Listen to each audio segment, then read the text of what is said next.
একদিন বলে গিয়েছিল যে রাধে যদি কোনোদিন আমার নাম করতে করতে মূর্ছায় যায় তবে শ্রুতিমূলে আমার নাম দিও, রাই আবার চৈতন্য ফিরে পাবে।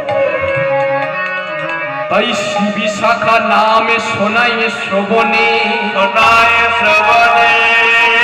আর চেতনে পাইল ধ্বনি কৃষ্ণ নাম শুনে।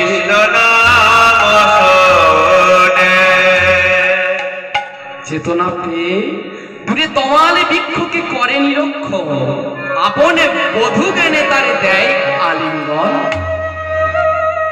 তমালে বৃক্ষকে কৃষ্ণ ভ্রমে ভ্রমিতা হয়ে বলছে, বধূ তুমি অমন ভাবে দূরে দাঁড়িয়ে কেন? আমার কাছে এসো, আমার কাছে এসো, আমাকে জড়িয়ে ধরো।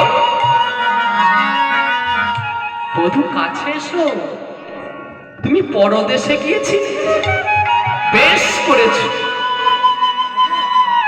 ক্ষণকালের জন্য কি এই দাসীর কথা মনে পড়ে না? তা তুমি পরদেশে গিয়েছিলে, বেশ করেছো। অমন করে দূরে থাকি না, অমন করে দূরে দাঁড়িয়ে থেকো না, আমার কাছে এসো, আমাকে জড়িয়ে ধরো। এই বলে বাবা তমালে বৃক্ষকে জড়িয়ে ধরেছে কৃষ্ণ ভেবে।